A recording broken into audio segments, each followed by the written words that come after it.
First off, I want to say that I've been brought up with stories of ghosts and haunted houses.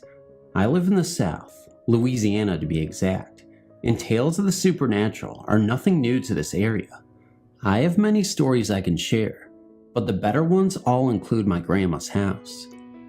The house is located in a small town called Swords, and my mom would tell me stories of when she was a kid growing up with a ghost that lived there in the house with her and her siblings. The ghost does not have a name. She is only known as the White Lady since she wears a white dress. My mom told me stories of seeing this White Lady many times as a child, but she never was scared of the White Lady. She told me she felt as if the ghost was watching over her and her sisters, and that they never felt threatened. She told me she would see the ghost at night, walking in the hallway or on the staircase. Other times she just felt the presence of the ghost. She would be in her room after school doing homework, and she knew someone was in the room watching her. When I was a kid, going to grandma's was always something special because I would look for this ghost. I remember very well the first time I saw the White Lady. I was 14, and my friend Chad was with me in my grandma's. We had just gotten home from school, and I had the key to grandma's because that's where I went after school until my mom picked me up when she got off work. Grandma was not there, so Chad and I made ourselves at home. He knew of the stories about the house and was very skeptical. We made some snacks and went into the den to sit and watch TV. The staircase is in full view from the den, and as we watched TV, I felt a presence. Chad felt it too. He claimed it got really cold. I thought it was a draft, so we went into the hallway and checked to see if any windows were open. As we were going to the living room, my eye caught something. I stopped and grabbed Chad's arm. There, at the bottom of the staircase, was a figure of a woman. At that moment, she looked at us, and that cold chill went right through me. She proceeded to go up the stairs. I watched her details. Her hand was on the banister, but you could see right through it. She was transparent all the way through her figure, and she looked up as she walked, as if looking for something. Chad and I were literally paralyzed. We watched her, not knowing what was going to happen. For a second there, the figure paused, glanced back at us, and then continued walking up, but she never made it to the top. She vanished on the fourth step just before the landing. When she disappeared, Chad ran up the steps. I guess he wanted to catch her? Idiot. He said the spot where she disappeared was so cold. At that point, I wanted to get out of the house.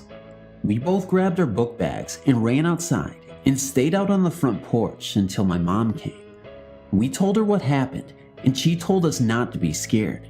This being our first time seeing the spirit, hell yeah, we were scared. But mom came in the house with us, and we felt better with her there.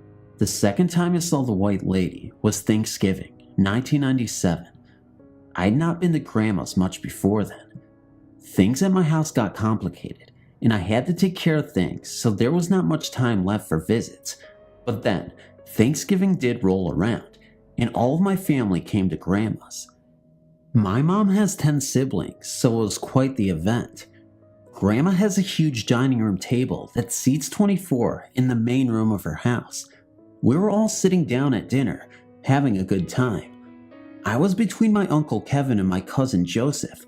We call him Shags. People were coming and going through the doors that led to the kitchen, and clean out of nowhere, I looked up and I saw a lady, wearing white, come in from the door on the right, and walk from there to the left side of the room, then disappear into the wall. I jumped up. I was startled. She had passed right by everyone and right through my Uncle Patrick, who was standing by the wine cart. He didn't even flinch. I looked over to my mom. She saw her too, but she put her finger on her mouth, mentioning me to keep quiet. I didn't say anything, but Shags was nudging me under the table. I turned to him, and he whispered to me, "Did you see that?" I told him yes. After dinner, I was helping Grandma with the dishes, and I told her what I saw. She saw her too, but she said it did not surprise her at all. The White Lady likes to show up when there are a lot of people at the dinner table. All she does is walk from one side of the room to the other, then disappear into the wall. But not everyone sees her. That's what I find odd. I told her how she just walked through Pat, and he didn't notice anything. Weird. A number of days later, I found out that only 4 other people saw her that day in the dining room. My Aunt Jen, my cousin Brad, his girlfriend Ashley, and my aunt's husband Mark. Grandma told me that they phoned her and told her about the white lady. I haven't seen the white lady since that Thanksgiving day. Grandma says she's still around. She had company over this past September. Some friends had come from Florida and stayed the night there. They witnessed a white lady on the staircase disappearing, but something else occurred. Grandma and others are now hearing footsteps and laughter in the upstairs bedroom that is used as a drawing room. I'll have to do some investigating on that one. Thanks for reading.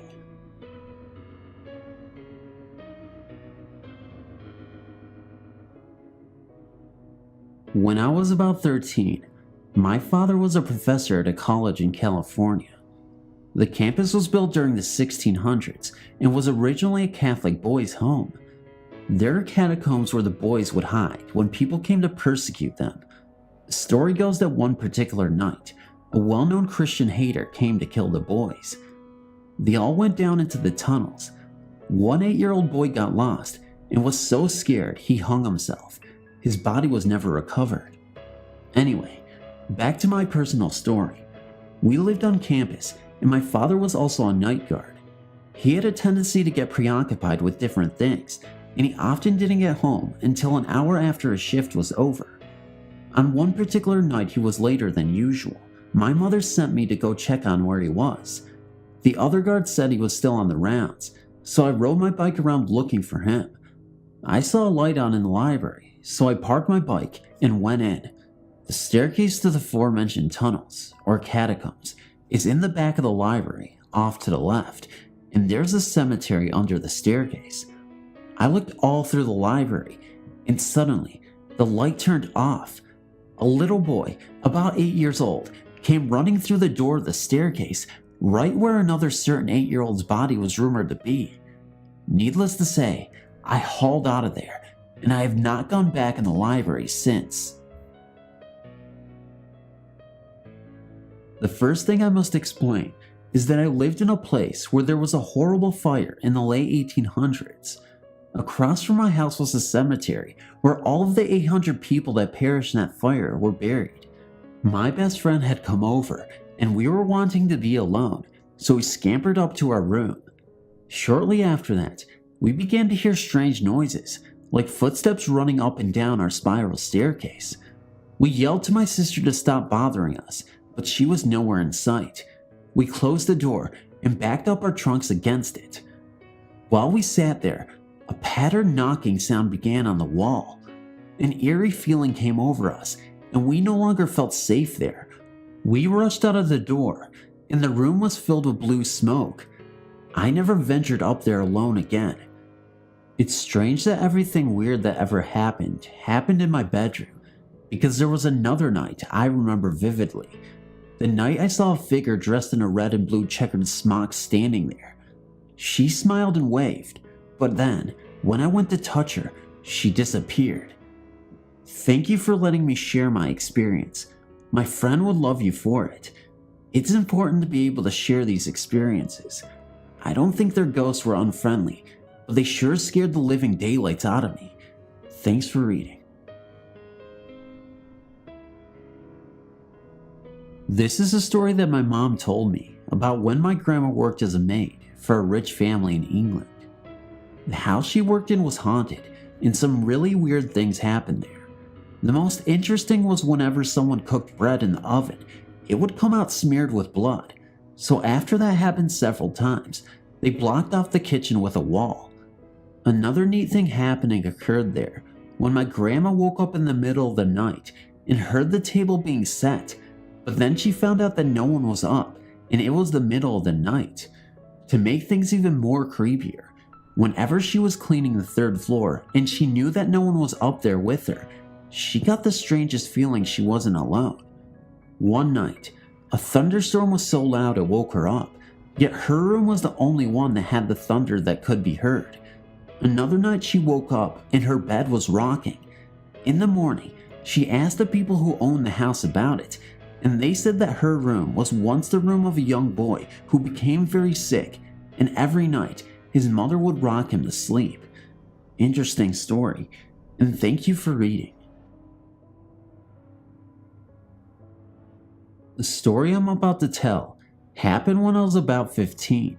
For the last month or so, when we talked on the telephone, my friend had been telling me that during the middle of the night, when he was in bed, he could hear rocks bouncing off the roof, and this would go on for hours every single night. His parents also heard this and would go outside during the middle in the dark night to find nothing. Needless to say, it kept happening night after night. As time went by, the events got worse. Mr. Knock Knock, as they called him, started knocking on the door in the middle of the night and also during the day, which of course, when they would go to look, nobody was there. At this point, I didn't know if I believed him or not. One time, when I was talking to him on the telephone, I heard a really big boom, and he told me, "Oh my God, Mr. Knock Knock just knocked the door open." Of course, he went and looked, but as always, nobody was there. This got me excited. I said to him I want to stay over and hear Mr. Knock Knock. Now, I don't know if it was that night, but I did stay over. It was late in the afternoon, and we were in the kitchen, and I made the remark that I wanted to hear Mr. Knock Knock. Right after I said that, boom on the door. We went outside and found nothing. Finally, they had the police install cameras around the whole house, mostly in the trees, but they never recorded anything. They say that a man many years before hung himself in the shed. The same events went on for a period of time, then they just stopped. I think it was the man who hung himself many years ago. I know it was some spirit, but what it wanted, I don't know. I hope you all enjoyed the story though. Thanks for reading.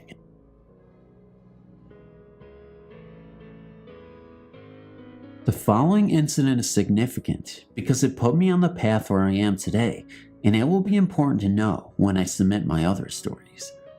On Saturday, Halloween Day, 1992, my friend Debbie and I decided to go to a neighborhood park in St. Louis, bordering on South Grand and Arsenal, for those who hail from there. We'd stop at our favorite donut shop, then went to a little lake we knew of to sit and gossip. There happened to be a wedding photo group there at the same time, so we sat on a bench nearby and critiqued the dresses, etc. I wasn't paying attention to my surroundings, and Debbie and I chatted for about 15 minutes before she got an odd look on her face and whispered to me, "What is this? A rumble?" I cautiously glanced around and saw several youths drawing up to the lake on various sides. Debbie said, "I think it's time we leave. Walk slowly and don't look back at them." We got up and began walking to my car. Some 300 yards off, we got about halfway there when we heard a pop, pop, pop. Being a city girl, it didn't register in my brain what it was at the moment. It sounded like firecrackers. Needless to say, that's not what it was. "Get down!" she screamed. Before I could react, Debbie had thrown me down on the ground as she was going down herself. I know we were both praying as this occurred. Suddenly, the shooting got louder, and we both realized that there was a gunman firing about 3 feet behind me over our heads. The way we were lying on the ground, Debbie could see behind me and I could see behind her. She told me not to look, so I just kept my head down. We heard clicking and cursing. The guy's gun jammed. He ran off. As suddenly as it began, it was over, and all the gang members were running their separate ways. Badly shaken but not hurt, we took off running to my car, jumping in and flooring it to our house a few blocks away. When we were safely inside and slightly more calm than we had been, Debbie said, "I just can't believe it. I can't believe it. I was warned about this and I didn't listen." I asked what she meant. She said her father appeared to her in a dream the night before. I don't remember the details exactly, but it was in the kitchen with the back door open. In the dream, He was warning her about some danger and wanted her to be careful. Debbie's father died when she was a teenager. At the time of the occurrence, she was in her late 20s. A weird, though not really scary closure. At the time of this occurrence, Debbie and I worked together at a local newspaper, and our office was based in the basement of City Hall, sharing a room with the office attached to a recorder of deeds. 4 ladies worked for the city there, and we knew them pretty well. On Monday morning, one of them described how her daughter had come to her on a previous Saturday afternoon and told her of the horrific shootout that occurred at her friend's wedding party in the park near the lake. No one was hurt, but the limo took 2 slugs in the door and fender. Prior to the shooting, both Deb and I would have long discussions about the afterlife, ghosts, and etc. And we are both believers in the power of the mind and spirit. But this experience set me on a path of dealing with spirits that I still encounter today. These will be submitted for your approval at a later date.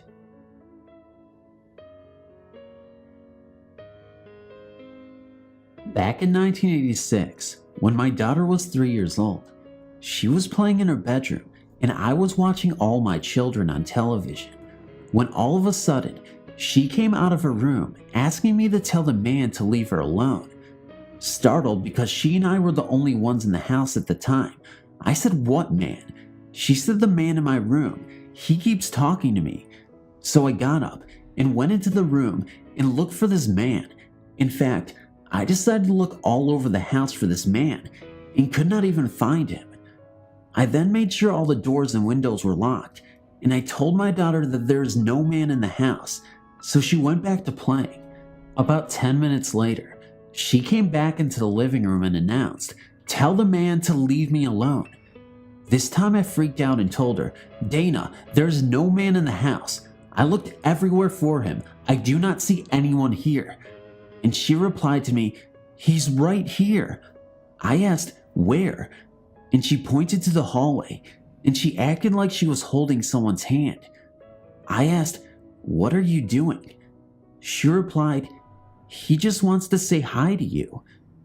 Incredulous and open-mouthed, I asked, "Me?" What happened next sent chills down my spine. My 3-year-old daughter walked with this man to the wall, as if she was still holding his hand. I asked her, "What did this man want from you?" She said, "He says he loves you." I asked her for the man's name, and she simply replied, "Monk." Almost in shock, I got out, "What did you say?" She looked up at this man and said, as if to the air, "What did you say your name was?" And then she once again looked back at me and said, "Monk." I asked her several times if the man's name was Monk, and every time she said yes. But then I was freaking out, because my grandfather's nickname was Monk. Still not believing, I told her this isn't funny, and she said, "He just wanted me to tell you he loves you, and he wanted to say hi." I asked her to describe him, and then he described my grandfather to a T. You see, my grandfather died in 1969 in Illinois when I was 4 years old. It was so long ago, there is no way my 3-year-old could possibly have known this. He couldn't have even seen what he looked like because he did not have any pictures of him until 1991. That was the only time my child had an encounter, but what encounter it was. And I'm left to scratch my head thinking if it was actually my grandpa or not. I'd like to think it was, but at the time, it was so terrifying not knowing who this person was at the moment. Wasn't it a intruder? Was it someone else? But no, it was my grandfather, checking in on me to see if I was okay. What a man he was. A former associate and friend told me this once. Her parents once lived in Leemaster, a little hollow in Buchanan County. While they lived there, they could hear a baby crying outside. When they went out on the porch, it would stop, but as soon as they went back in, it would start again. This went on for a long time, until one day, a bunch of young boys were digging in the dirt, playing with their trucks and such, when they happened upon an old buried jar. After further inspection by the children and my friend's father, They found it contained the remains of a baby submerged in alcohol to keep it in good condition. Turns out, a young girl had once lived in the area and had a miscarriage. Instead of having a proper funeral, she put it in the alcohol and buried it afterwards.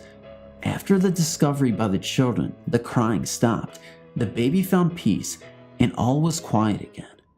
Thanks for the short read.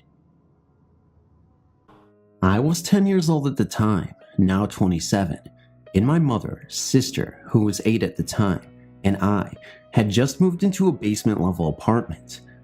The place was very dark and gloomy, as most basements are, I imagine. It had only 2 bedrooms, a small eat-in kitchen that adjoined the living area, a small hallway that led to the bedrooms and bath. I can still remember the fact that it only had 3 windows and 1 set of sliding glass doors in the dining area that allowed any natural light in. 1 window was in the living room, 1 in the room that my sister and I shared, and 1 small window in our mom's room. Like I said, very dark and gloomy. We had only lived there a few weeks when at first, only my sister was noticing weird things. Since our mother worked full-time, and I was bused across town to a different school than my sister, she would arrive at the apartment first in the afternoons. She would later tell me about the noises she heard and the strange shadows she saw darting around the corner of her eyes. I clearly remember one afternoon when I arrived home, which was about an hour after she did, only to discover my sister huddled up on the top of the steps that led down to our front door. She had her arms wrapped around her drawn-up legs, her head lowered to her knees, and she was shaking and rocking back and forth. It was obvious that she was terrified. I asked her what was wrong, and all she did was point down the stairs. Curiously, I walked down and started towards our door. I noticed absolutely nothing out of the ordinary. I marched back up the steps to ask her what was wrong with her. Finally, she related this to me. When she came home from school, she walked down to our door, only to find it standing wide open. She knew I wasn't home yet, and neither was our mom. She would have seen her car out front. She walked slowly to the open doorway and peered into the living room, at which time she says the chairs and the dining room table all flew away from it simultaneously, and what sounded like all the kitchen cabinets and drawers slammed shut, their contents rattling from the force. She said she saw the chairs move, but nobody was in the apartment. She then said she was so scared that she dropped her books, let the door standing wide open, and ran up the stairs and sat there until I arrived. I explained that she must have imagined it all, as the door was closed and I saw no books in the hallway. She swore it happened exactly like she said, but I was still skeptical. So me, being the older, wiser, and therefore fearless one, I pressured her into going back down there with me. I mean, we had to go in sooner or later, right? I unlocked the door and slowly opened it, while my sister hid behind me, clinging to me like a cheap sweater. Lo and behold, gasp, everything was as it should be, with the exception of my sister's school books, all piled neatly on the coffee table. The chairs were where they should be, and nothing was amiss in the kitchen. Needless to say, I didn't believe a word my sister told me. That was until I saw the Shadow Man.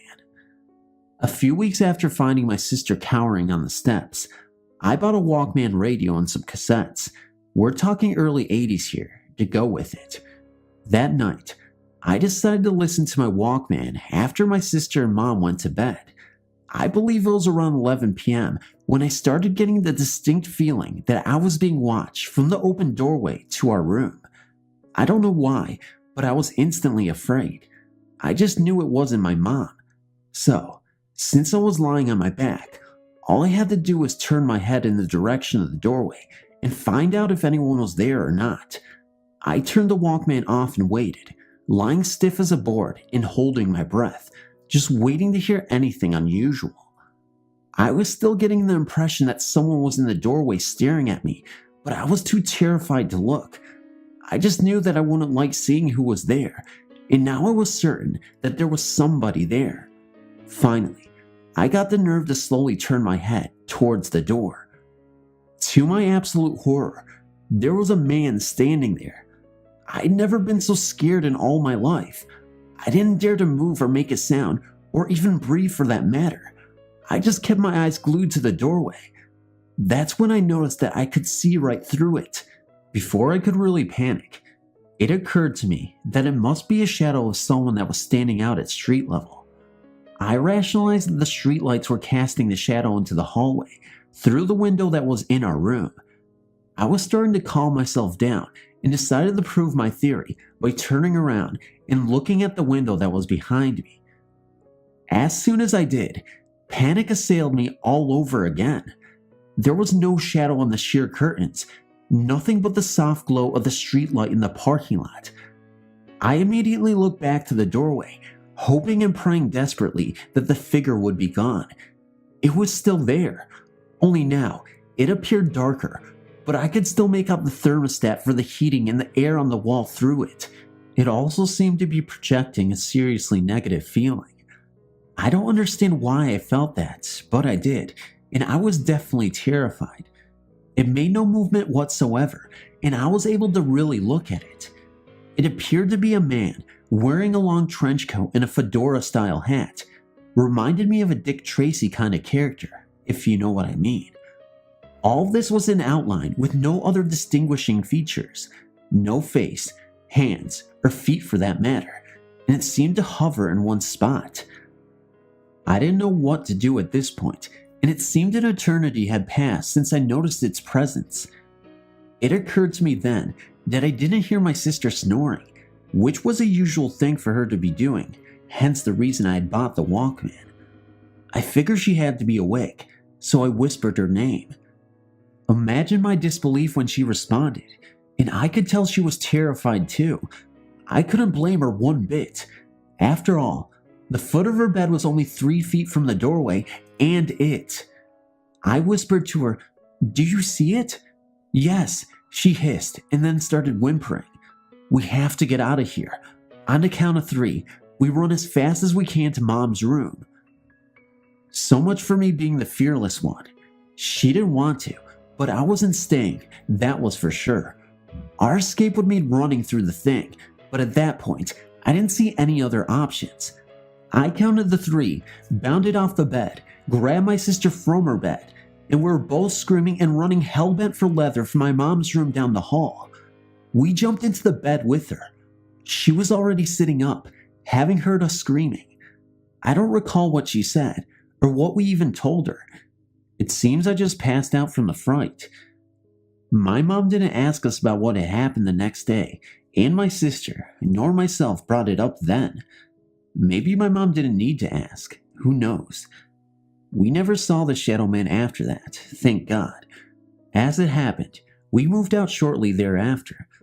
I don't think it was a coincidence either. Our lease wasn't up until 6 more months. I didn't complain, and neither did my sister. We never spoke of it until I brought it up to her during a phone conversation in 1996 when I was telling her about my new haunted house. I'll send some of those stories later. We were both surprised that the other remembered the incident so clearly. After all those years, the details of that night were still very clear to the both of us. This was my very first ghostly encounter. I hope you enjoyed it. It's exactly how I remember it, and of course, I could never forget the Shadow Man.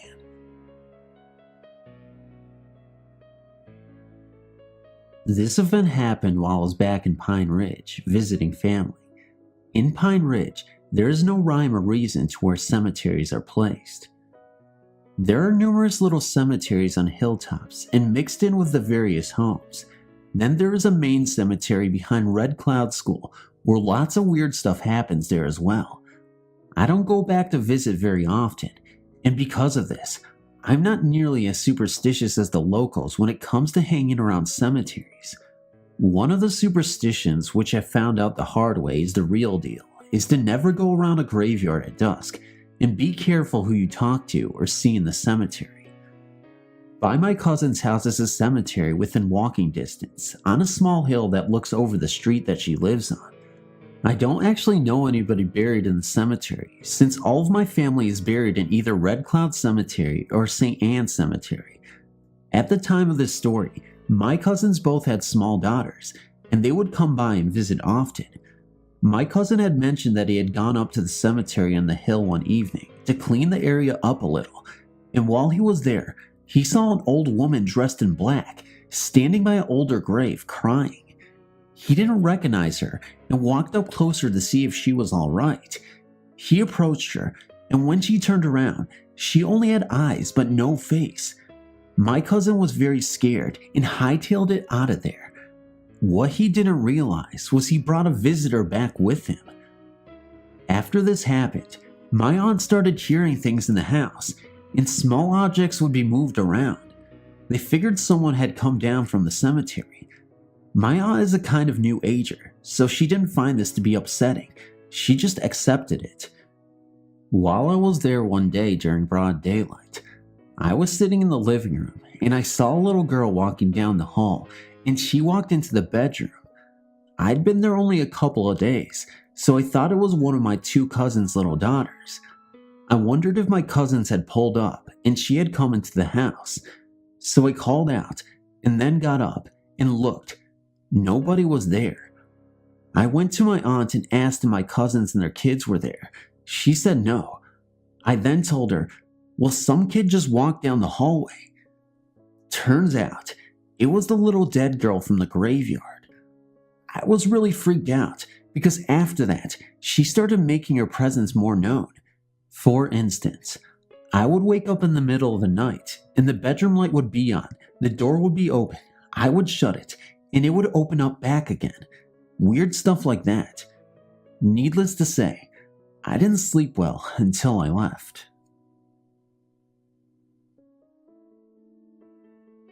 This story happened when I was 18 years old. My friend Chris had just moved to Reno, Nevada, about 30 miles north of Carson City, into her first apartment. This apartment was a regular run-of-the-mill one-bedroom apartment, nothing special, and within the budget of someone just getting out of high school. When Chris was moving in with the help of a boyfriend and some other friends, there was still some junk in the apartment from the previous tenant. You know, when you first move into a place, there are little scraps of paper, pins, buttons, etc., especially in the closets and stuff? Well, while they were cleaning up, they found a driver's license. It was a guy's license, and he was over 21. We all know where this is headed, right? Anyway, Chris's then boyfriend, who was under 21, figured this was a real lucky find. He could use it to go out and get into the clubs and go drinking in the casinos.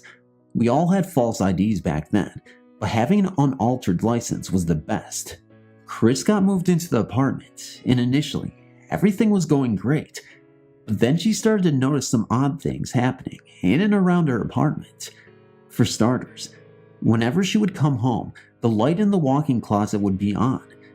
At first she just thought that she had left it on when she was getting dressed, but after a few more times, when she was sure that she had turned it off and then it was on, she started getting a little freaked out about it.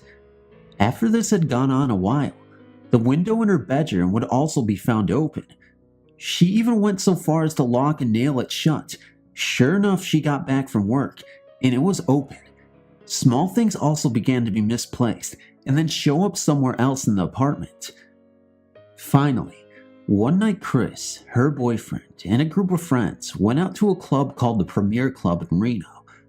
When they were standing at the door, waiting to get in, the bouncer was, of course, doing the prerequisite ID checks.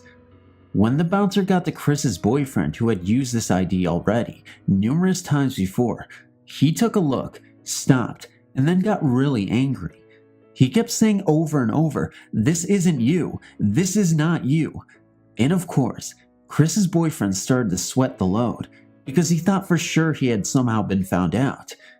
He tried to bluff, saying yes it was him, but the bouncer only stared back at him and said, "I know this guy," and repeated, "This isn't you." As it turns out, the young man who the ID did belong to was the one that was found in Chris's closet. Not long before, he had hung himself in that same very closet and was found dead there. Needless to say, Chris moved out of the apartment pronto. Anyone who has ever served in the Navy has certainly heard a ghost story or two. Although deaths in peacetime on board naval ships is rare, it does occasionally happen, usually due to mishaps or suicide, and, although rare, murders occur as well. This particular ship was a destroyer, and this destroyer was haze gray and underway most times. When a ship is underway, one must perform their usual duties, plus collateral duties, and stand various watches. The watches that can be the longest are when you are standing out on the ship, somewhere at night in the middle of the ocean. There had been various rumors aboard this particular ship that people saw someone walking around the ship in places that they didn't belong, and when challenged, would simply disappear. One night, a friend of mine had the watch. It was around 1 a.m. or so, and he was standing out by the fantail after having walked around and was having a smoke. He was of course still looking around, but in the middle of the night, there isn't anyone to see. Suddenly, he saw a shape that was darker than the rest of the dark, standing silhouetted by the tower area of the ship. This was an area that a person wouldn't have any business being in at that time of night, so my friend D yelled out, "Hey, you up there!" He expected for someone to yell back down. Instead, the person ran straight up the side of the tower and onto the radar equipment. There is no way that a real person could have done this. It had the outline of a man and was the same size as a shipmate would be. Once he reached the top of the tower, he just vanished. My friend D came back down after his watch and started talking about the weird crap he just saw, and of course, that's when the other stories started rolling in. Turns out, at times, sound-powered phones through the ship would ring even if they weren't in use at the time. Even the phones on board the ship, which are usually out of service when the ship is underway, would ring. If someone picked the phone up, they would just hear static and silence. Other men reported that they had seen a man walking around corners and disappearing from the passageways before anyone could catch up with them. Others had also seen the sailor out on various parts of the ship at night. But did someone die on board? Chances are, somewhere along the line someone has. But who was this? No one ever did find out. The first story I told you about my house in Spur was the first time that anything strange had ever happened there, but it sure wasn't the last. First, I think I should give you a little background information. When I lived in Spur, I was married to a guy named Gary. He died of a major heart attack in November of 1991. I lived in the house until June of 1992. During those 8 months, my house became what I would like to call very lively. This story isn't really scary, but it does prove that not all ghosts have to be terrifying. When my husband died, I was devastated. For the first time in my life, I wasn't sure if I could go on, or if I even wanted to. I cried constantly. Everything I saw or heard always seemed to remind me of him. About 2 weeks after he died, I sent my daughter Trina to my mother's house for the night. I hadn't been alone even once since Gary's death, and I felt that I needed the time alone. I knew I would most likely spend most of the evening crying again, and I knew my poor daughter needed a break from my crying. I had to get my grief under control for my daughter's sake, and I hoped that by being alone, I might be able to come to terms with my feelings and so on. I watched TV for a while, cleaned the house, and ate a small luncheon for supper. It had been 3 hours and I still didn't cry. I was proud of myself for that. I started to get tired, so I turned off all the lights and laid on the couch. I tried hard to resist it, but the tears came anyways. I was crying harder then than ever before. It hurt so bad, then I began to imagine a way to make it stop hurting. I thought if I could go to sleep and never wake up, I could be with him again. Suddenly, a cool breeze, not a cold one, just a cool one, seemed to drift across my face, and with it came the scent of Gary's favorite cologne. I sat up on the couch and scanned the room, thinking that it was going to appear, and all of this had just been a terrible nightmare. I saw nothing, but I could smell his cologne even stronger. My heart began to race, and I knew that it was there with me. Then I noticed that it felt like somebody had just sat down next to me, because the couch springs seemed to groan a little, and I knew it wasn't me because I hadn't moved. The funny thing was, I wasn't scared. For the first time since his death, I felt safe, and I knew I would be okay. I leaned back against the couch and just let what I knew was Gary comfort me with his presence. I cried, and I told him how much I loved him and missed him. I remember thinking how wonderful it would be to be in his arms once more. Incredibly enough, I felt what seemed like someone putting their arms around me very gently. I can remember feeling so happy and contented. I closed my eyes and fell asleep in my husband's arms.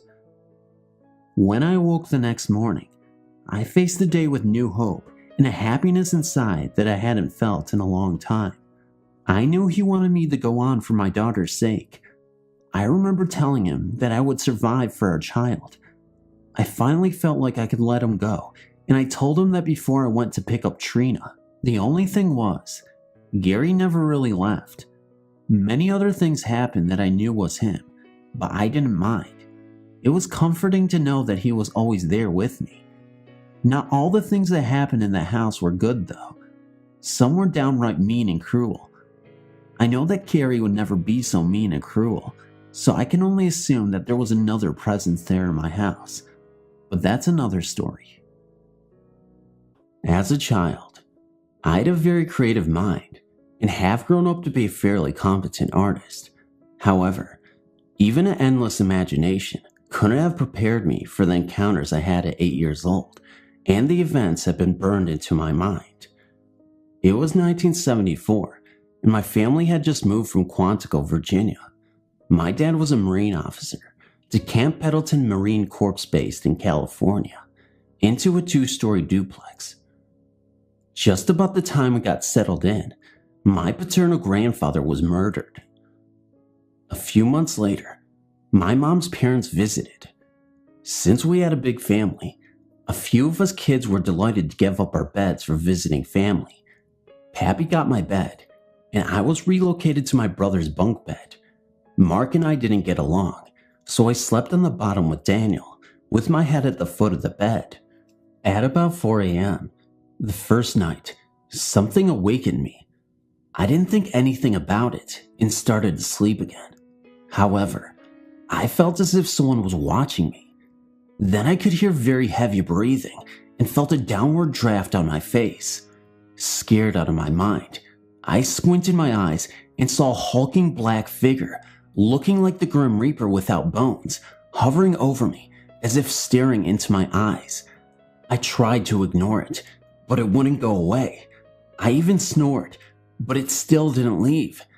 Thinking that a little movement might disrupt the nightmare, I moved towards the center of the bed, but I didn't wake up, and the tormentor continued to breathe on my face, moving around the bed and laying down beside me.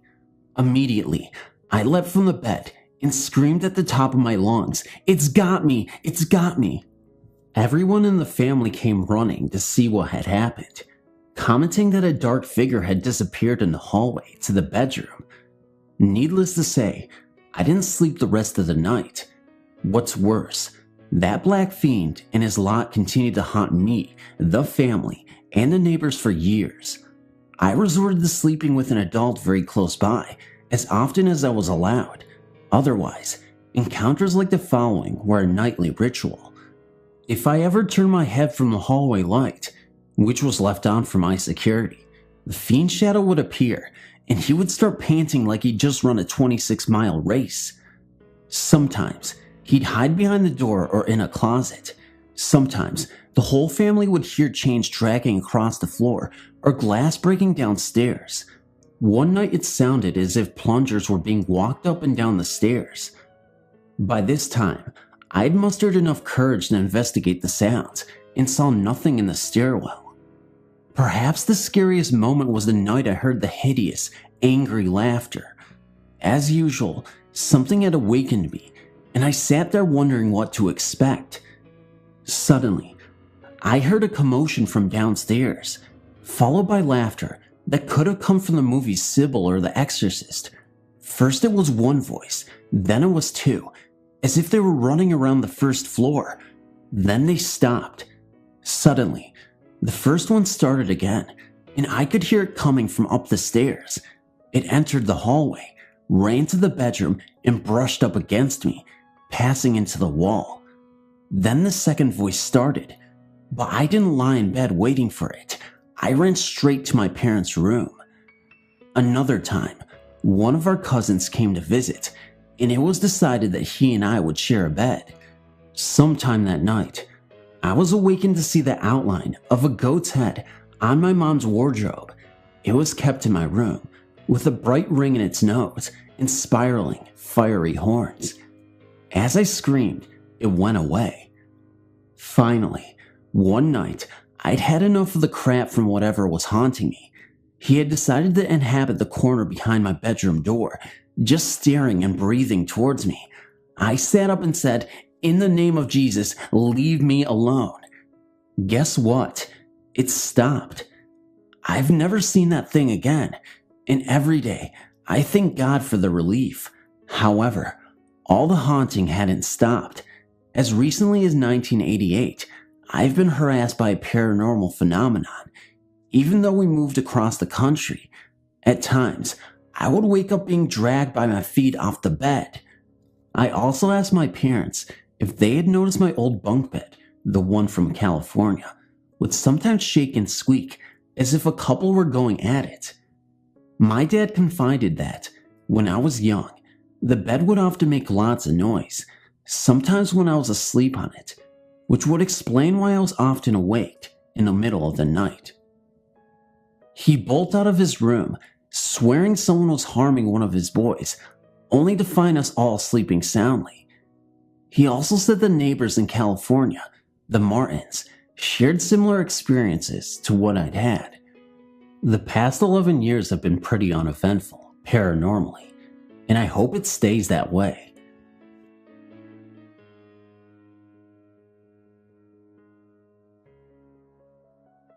A few nights before the big production at my high school, the director was staying after school to work on the set's final touches.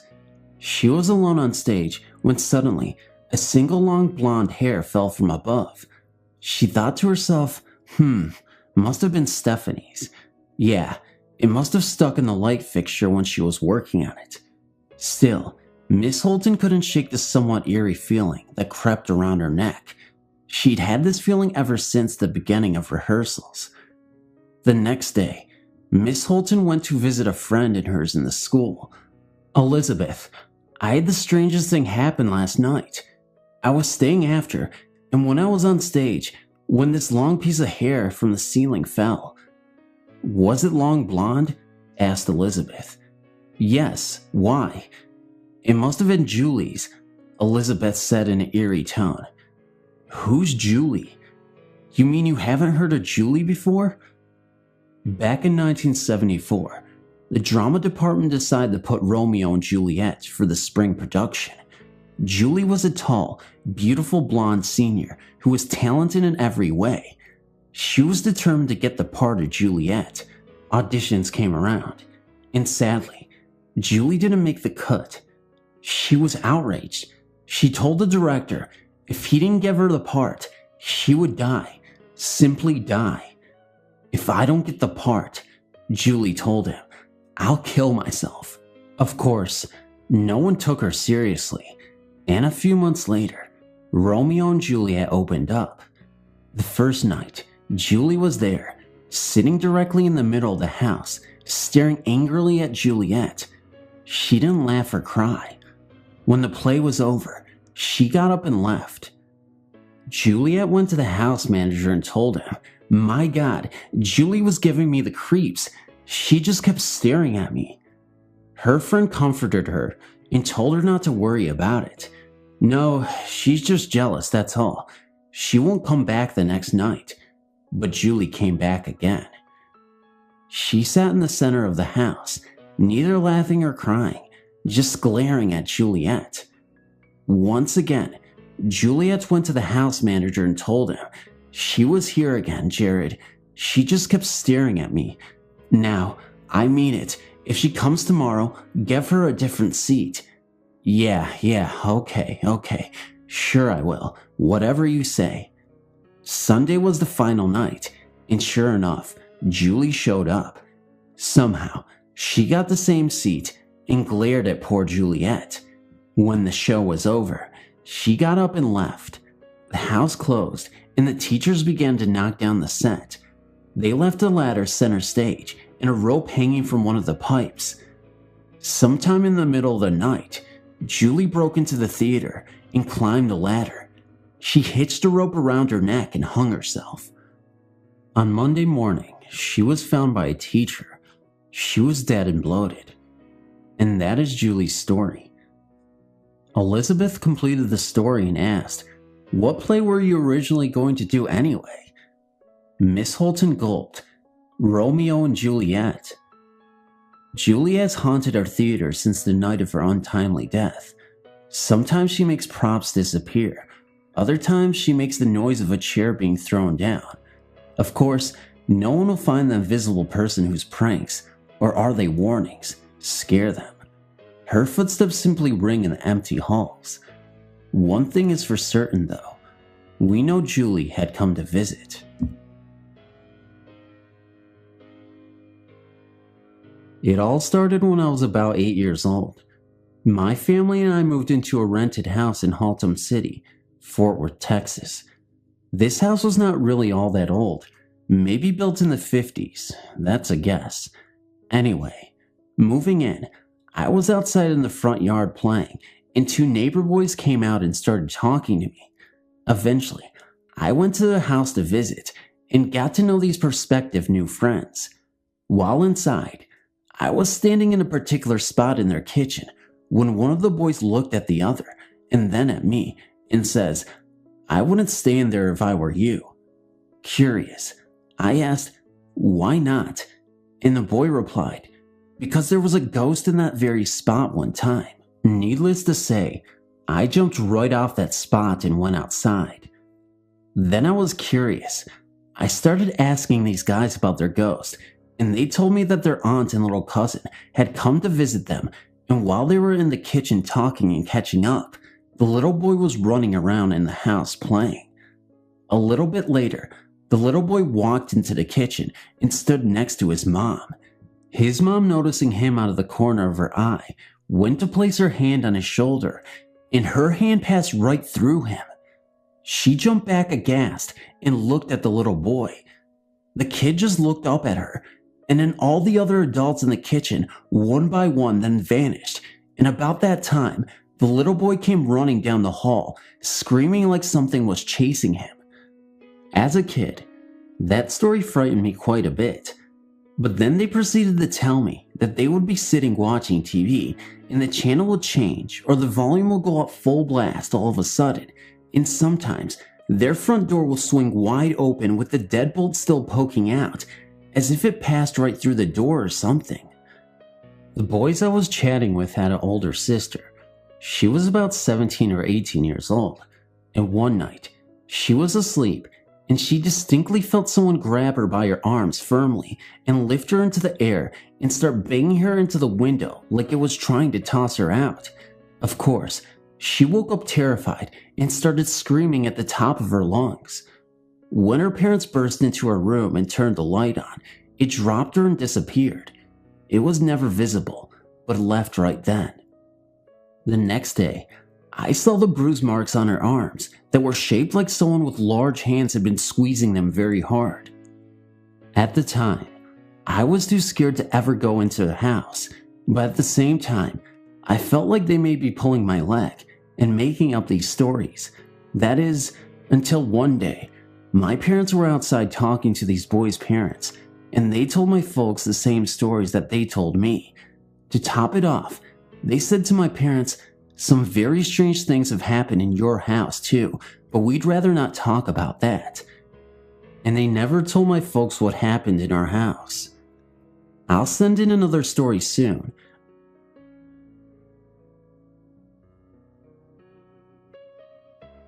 I don't know why, but I've always had experiences ever since I can remember. The experiences have been from ghostly encounters too. Well, I'd rather let you decide what the others are. I guess the reason why I draw these things towards me and others around me is that my awareness is higher than most people, or that I'm just lucky. All my life, I felt things that I cannot explain. I'll visit a new place with my family, or go on a school field trip and things will happen, or they just happen at my home. I've had very pleasant experiences, and then there were the scariest kinds. I'll tell you a few of the scary ones. Massachusetts is a very old state, with a lot of very old homes, and that's why haunted tales are not unusual. But no matter how many experiences people have or tell, no one seems to believe them. I will say that all of my stories are true. Believe them or not, that's your choice. By the summer before my 8th grade in junior high, my family, mom, grandmother, and myself moved into a new house.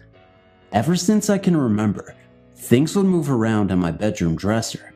I have crystal vases, boxes, etc.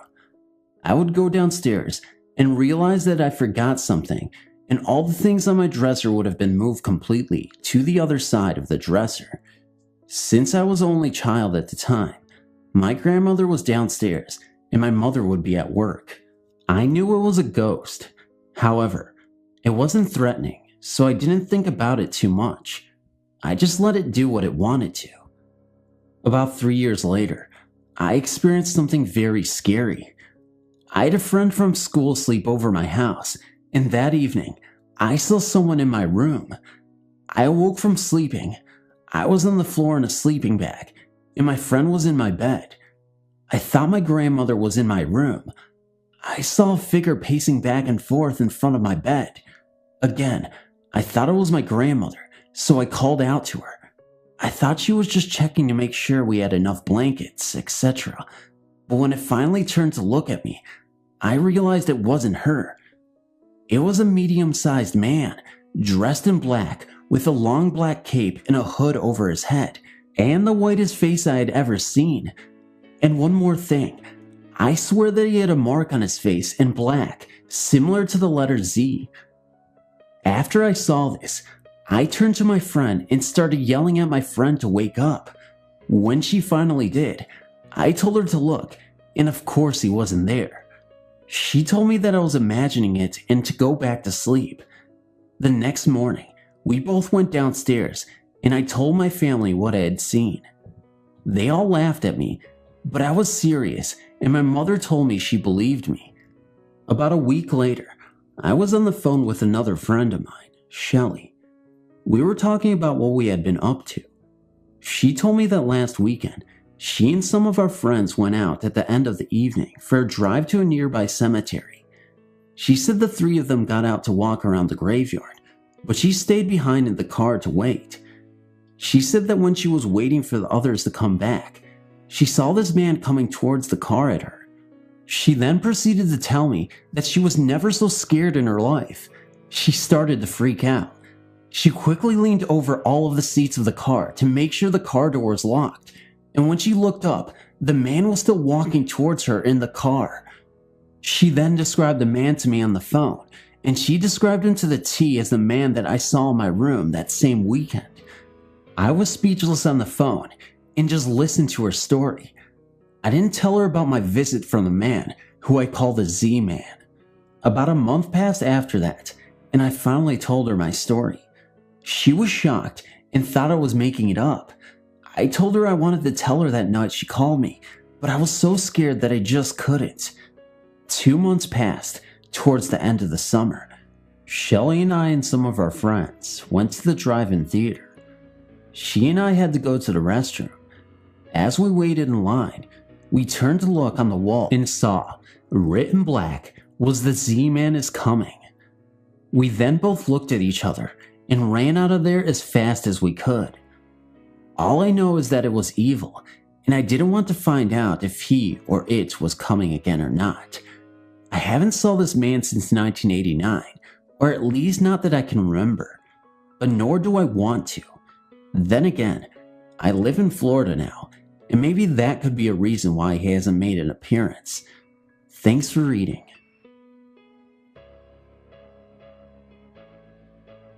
It all happened when I was at my old house, which was a rather smallish farmhouse.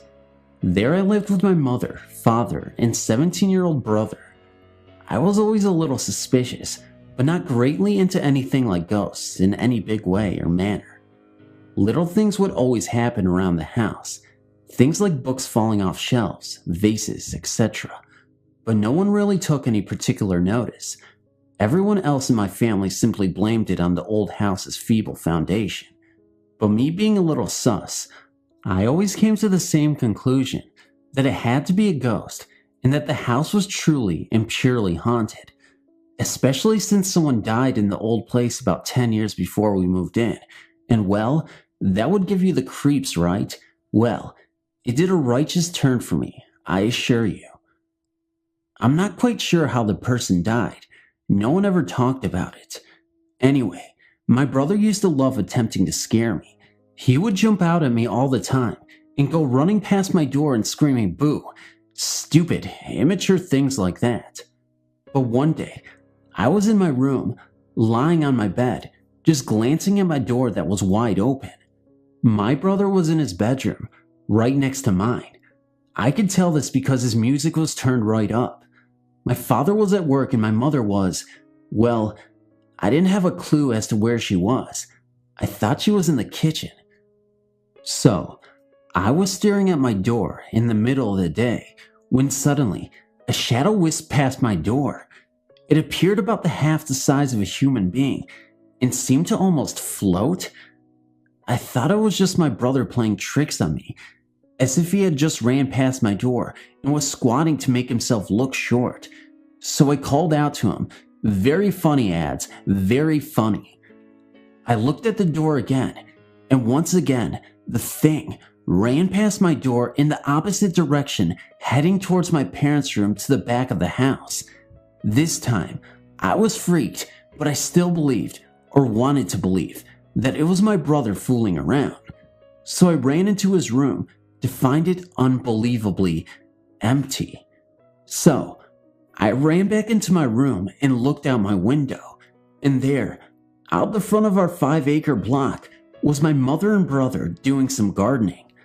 I ran out the front and accused my brother of being stupid, and he had no idea whatsoever what was going on. My mother became suspicious, and we all went back into the house together. We searched the house from front to back, finding absolutely nothing to blame. Strange things kept happening around the house. We soon moved, thank God. Now that we've moved house into town, we only just found out that one of the houses around the corner, where we used to live, was also supposed to be haunted. Apparently, once a whole bookshelf fell over, almost crushing the owner of the house for no apparent reason. The world is weird, but we definitely are not alone. When my husband and I were first married, some 29 years ago, he took me to Columbus, Ohio to meet his family. His mother lived on West 2nd Avenue, and his sister and her family lived across the street from her. Tootie, my husband's sister, was a nice, friendly person, and we got along great from day one. She and her family lived in a big old house that, like many other old houses, had been divided into 2 apartments, one upstairs and one down. Tootie and her family lived in the downstairs apartment. My husband and I were staying with his mother, but we visited Tootie and her family every day. Several times during the visits, I heard the front door open. The 2 apartments shared a common front door and foyer, then each had their own individual doors to the apartments. Footsteps going up the stairs to the other apartment, and then what sounded like people moving around up there. I found nothing strange about this, as I was not familiar with the house or its occupants. Then one night, Tootie, her 3 children, and I were alone in her apartment. She was in the kitchen fixing supper while I kept an eye on the kids who were watching TV in the living room. Again, I heard the outside door open, someone going up the stairs, and the door to the other apartment open and close. About that time, Tootie called the kids and me to supper. During the course of conversation over supper, I asked her who lived in the upstairs apartment. No one, she said. That apartment has been empty since we moved here 3 years ago. I felt the blood draining from my face because I knew that someone had been going up there all week and was, in fact, up there at the moment we were talking. My first thought was that someone was up to no good and that they were using the empty apartment as a base. Tootie was looking at me strangely. "Someone is up there," I said. "I heard them go up there a while ago." "That's impossible," Tootie replied. "The only other person with the key to that apartment besides myself, the landlord had given her a key so she could check on the other apartment from time to time, is the landlord, and he's out of town this week." At that moment, we all heard heavy footsteps plodding down the hallway upstairs. The hallway led down a block flight of stairs, which ended at a door, which was kept locked at all times, that opened into Tootie's apartment. The footsteps were headed for that door. Badly frightened, we all jumped up from the table. "Call the police," I screamed. "I'll call Ted's, her husband's brother," she said. "He lives just 2 houses down the street and can get here before the police." Tootie's brother-in-law and a friend that happened to be visiting him arrived within minutes of her frantic call. Tootie gave them the key to the apartment, and they just went upstairs with flashlights. There was no electricity on in the upstairs apartment to check things out. Tootie, the kids, and I sat huddled in the kitchen, expecting the man to yell "call the police" at any moment, but nothing happened. Then, we heard footsteps coming down the stairs to the door that led into the kitchen. There they stopped. We thought it was Tootie's brother-in-law and his friend, and Tootie called out to him. There was no answer. A few minutes later, Tootie's brother-in-law and his friend came down the stairs via the door in the kitchen and called for Tootie to let them in. They had seen or heard nothing, they said, and had been through the whole apartment. They probably thought we were 2 hysterical women who had spooked each other, but we knew what we had heard. Tootie said that after that night, the footsteps and banging doors in the upstairs apartment got so bad that she eventually moved out, even though her apartment was a really nice place. She moved across the street to the house where her mother had lived and stayed there for the next 10 years. People moved in and out of the downstairs apartment in her old house at an alarming rate, and no one ever stayed long. Strangely enough, no one ever rented the upstairs apartment, even though it was a nice place. About 10 years after this incident, a strange odor started permeating the air on West 2nd Avenue. It smelled like something dead. Everyone up and down the street assumed that some large animal, a dog maybe, had crawled into the basement of a house and died. Eventually, they decided the odor was coming from the house that Tootie had lived in. The police were called to investigate, and they found the body of Tootie's former landlord. You guessed it, in the upstairs apartment. One has to wonder if the entity that haunted the place had anything to do with the old man's death. I certainly hope not. I hope he died a peaceful death, but the police said a pure look of terror was frozen on his face when they found his decomposing body in that awful apartment. Thanks for reading.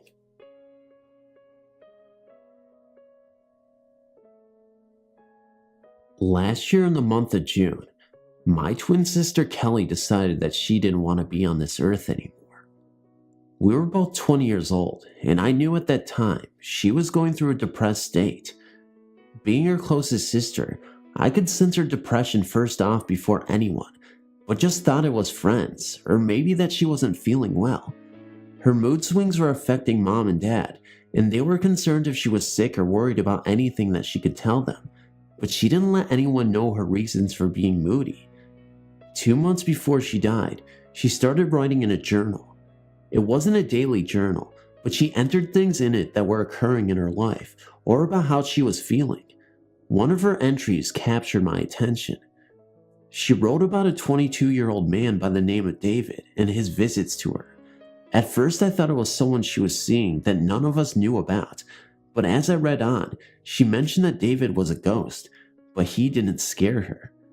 She went on about how she came to visit her when she was alone in her room and when she was asleep. His presence was always willed because he would touch her lightly on her hair or on her shoulder, and it would be a very cold feeling. Kelly went on to say that this only happened in her room. At first when I read the story, I was a little frightened that this was happening in our house, but then Kelly wrote that David was a gentle spirit that kept her company, and she became very attached to him after some time. Then her depression set in. She didn't want to live anymore and go through the hassles of being an adult with all the responsibilities involved. I always knew she wanted life to be handed to her on a silver platter and that she was never one to be realistic. She just ignored the important things in life and went on. She entered into her journal that life was boring and that she didn't have the same direction or goals that I had. We were identical twins, but had totally different personalities. I cried when I read that because I would have always tried to help her if she was sad. I wish I had been a better sister to her during her depressed time, and I get mad at myself for not being persistent enough to have helped her. Kelly's last entry was 2 weeks before she died, and it said that life with David would be more happier for her. She would plan her departure to be with David soon, and she hoped that everyone would understand what she was going through and that this is what she wanted to do. I've never understood why she killed herself, and neither has anyone else. The reason why she died is just too bizarre to understand. On December 10th, at about 11 p.m., I was closing all the windows and locking the doors in our house before I went to bed. Mom and Dad had gone away for a couple of days for a break from work, and Mom still had not gotten over Kelly's death, so I was the only one at home as I was securing the house when I heard the sounds of someone running up the stairs and laughter. My heart started pounding as I knew no one was in the house except for me. I wasn't sure what to do, so I grabbed one of Mom's kitchen knives and started up the stairs. Then the running footsteps vanished into Kelly's old room and the laughter continued. Now my stomach was churning and I was scared to even look. I just thought to myself that this can't be happening and gripped the knife tightly as I neared the entrance of the room. As I edged closer, I heard the sounds of two people, but couldn't understand what they were saying. I could only hear the voice of a male and a female. I asked who was there, but no one replied, so I stormed into Kelly's bedroom. It was empty. I opened the wardrobe door to see if anyone was hiding in there, and that was also empty. But oddly, her bedroom window was open, and a cool breeze was entering the room. As I turned around, I was startled to see a hazy figure standing at the bedroom doorway. My heart felt like it was going to be ripped out as it was beating so fast. I stood in shock and stared in amazement. Even though I felt silly for asking, I asked if she was Kelly. I could tell by the shape of the figure that it was a female, and then she started to come towards me. I backed off a bit, and then she became familiar with me. She was wearing faded blue jeans and a blue top. Tears were streaming down my face. These were the same clothes Kelly had worn when she had hung herself. Even though her face was not clear to me, I knew that she was smiling. She blew me a kiss and walked out of the room and into the hallway. I ran after her, but she had disappeared quicker than a blink of an eye. After that experience, I've always had a feeling that Kelly is watching me. It's a scary memory I have of her visit, but I do feel comforted that she is not sad. I miss her deeply and have not seen her spirit since. I hope she is finally at rest. Before I moved to Las Vegas, I used to visit a lot. My family and I enjoyed staying at the various hotels. About 3 years ago, we stayed at one of the original older hotel casinos on the Strip in Las Vegas. At the time, this hotel casino was experiencing difficulties with the union. Our room was 179. When we got to the door, I put in the key card. The little green light went on, and I tried to open the door. It was impossible to open. It took me and my dad to open it. At the time, we thought it was some kind of vacuum or the hinges on the door needed to be fixed. Of course, 5 minutes later, we forgot all about it. A few minutes after I put my clothes in the drawers, I searched around the room to check for any dropped casino chips from past guests. To my dismay, I found nothing. After that, I looked for the Bible in the room. There was none. Now that was odd. They are always in hotel rooms. Someone must have taken it. Later that day, we all went out to the Strip. My mom got tired around 11 o'clock, so she went back to the room. Me and my dad stayed out till 1 o'clock in the morning. When we got back, I was really tired. I slept on the couch and my parents slept on the bed. We had a suite. The next morning, my dad was almost crying. He said that he had seen a ghost. I thought he was joking because he had always said that there was no such things. He said he saw it around 4:45 in the morning. According to him, he felt something at the foot of the bed. He turned over, sat up, and opened his eyes. Standing before him was a woman dressed in a white dress. He said it looked like something from the 40s or 50s. The lady had her arms folded across her chest. He could see all the wrinkles in her dress. She just stood there and didn't make a sound, but he did not see a face or hands, just whiteness. When he saw her, he yelled at my mom to wake up. My mom didn't wake up right away. He shook her a few times to wake up. When she did, my dad looked at the woman at the foot of the bed. Then, she just dissipated from the outside in. They didn't want to wake me until 8 a.m. They said they didn't want to keep me awake. I really don't know what to think.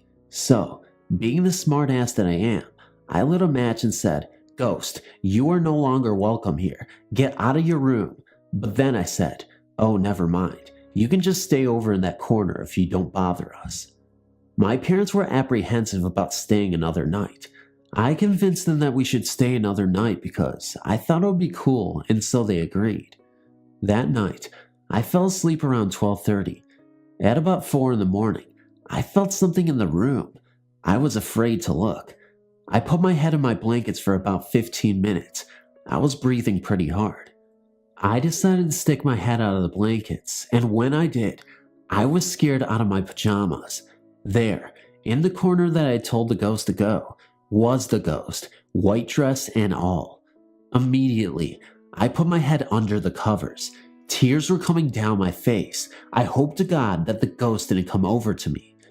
I stayed awake and didn't move until I heard my parents were awake. When I had told them what had happened, they decided that we would never return to this hotel ever again. We packed up all of our stuff and headed out, and when we got to the door, the maid was there. My dad asked her, "What was that we saw in the room?" The maid's eyes got big, and she asked us if we had seen the ghost. We all answered yes in unison.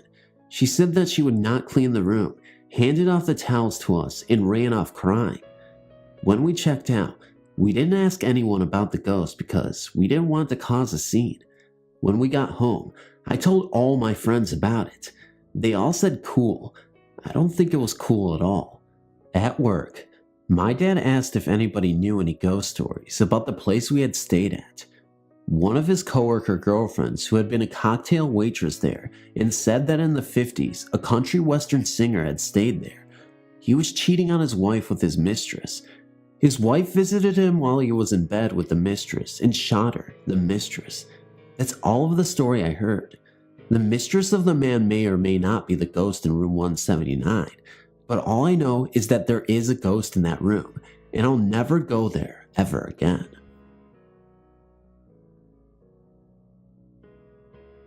My teen years were turbulent and not very pleasant. I won't go into too much detail, but a little background is necessary in order to fully explain the story I have to tell. My family, being military, traveled often. This made us very dependent on one another. However, in 1985, my father retired to a small, miserable town called Lebanon in the cornfields of Illinois. Being a small town, it was chock full of every small town cliche imaginable.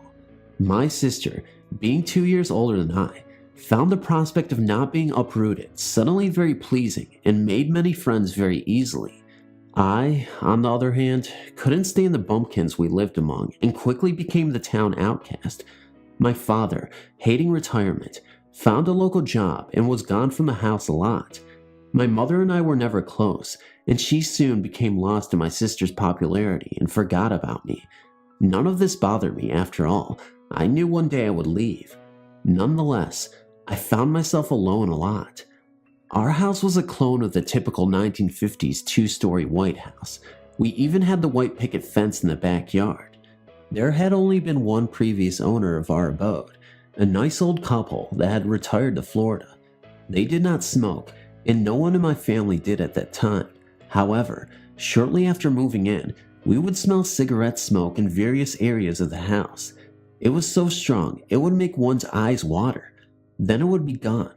My father was never a believer, still isn't, so this was easily dismissed by him. However, My mother soon named the smoke the work of Fred. Once Fred became named, he made himself very believable. The footsteps, the lights, so on were all par for the cause. However, Fred's favorite activity would be rearranging the food in the fridge. We would come to breakfast in the morning, and all the food would be alphabetized or arranged according to color, size, so on. Once he even crammed all the food onto one shelf. My mother yelled, "Oh, Fred, don't you ever do that again. Now clean this up." The next time the door was opened, it was cleaned, although my father would say it was a half-ass effort. But it was when I was alone that I could feel Fred more closely. He would be there so strongly. I would talk to him out loud, never getting an answer but feeling better. In our basement was a makeshift hobby room the previous owner had constructed. We kept our tools in this room as well as our empty luggage. When I would enter this room, I would feel like I was intruding. It always felt cold, and as soon as I found what I was looking for, the feeling to get out would be even stronger. Nothing bad ever happened, just the urgency to get out. I asked Fred if he wanted me to stay out of his room. The lights began to flicker, and I took that as a yes. I moved the tools and luggage and never went in there again. This continued for 3 years until one day, I was viciously attacked. Gotta love those small towns. Once I returned home and slept in my bed again, I felt someone sit down next to me. I thought it was my sister, but when I looked, I saw only a butt print, no body. I cried and talked to Fred all night about what had happened, and from that point on, he slept with me every night. I could sometimes feel him sit next to me on the couch or on the front porch swing. He was very comforting. I graduated from high school in 1990 and got the hell out of Dodge. The last night I was to sleep at home, I told Fred I was leaving. I heard a very heavy sigh explode next to me. I promised I would visit, and I did. Each time I would visit, he would sit next to me, and I would fill him in on my life. Then in 1995, my parents moved to Alabama and sold the house. On the last day that I would ever be in the house, I had to say goodbye to Fred. I went into my now empty room and told Fred the news. I heard the sigh again, then footsteps as he walked away from me, down the stairs and then into the basement. I cried all the way home. Someone else lives in the house now. I drove by it yesterday, the first time in almost 4 years. It looked well taken care of. I wonder if Fred is still there, if he likes the new people. I wonder if they like him. I miss him, my friend, and think of him often. I lived in Savannah, Georgia for almost 3 years. It is the most haunted city in the US. I feel, and I have several stories to prove it, perhaps some other time. Thank you for letting me tell my story. What? It's over again? I've heard this before, but it's over. It's over. It's not going to happen again. Not unless I rewatch this video.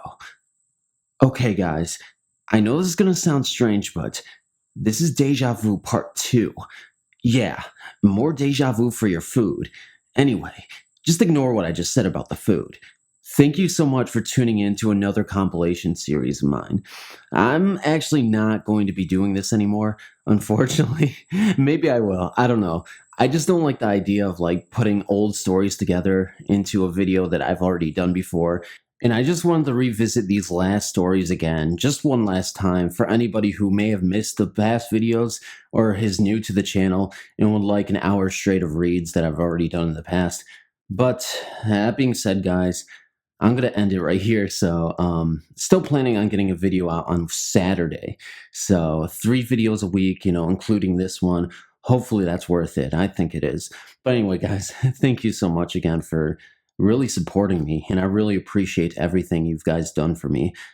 Even with my broken English and all, even though I don't really have broken English, I'm just saying that. But, I'm speechless. I'm really grateful for your support. And I know I say that all the time, but Phantom just repeats himself constantly on a constant basis because he's kind of weird. But that being said, guys, I'm just going to sign out right now. Thank you so much, guys, again. I really appreciate everything you've done for me. And I'm not going to stop saying that, like I said. So anyway, Take it easy, guys. Good night, good morning, and I'll see you in the next video. Love you guys. And please don't forget to share this video. Maybe to anybody who else hasn't seen it, maybe. I don't know. There's still a potential audience out there that may have not seen it. Okay, now I'm leaving.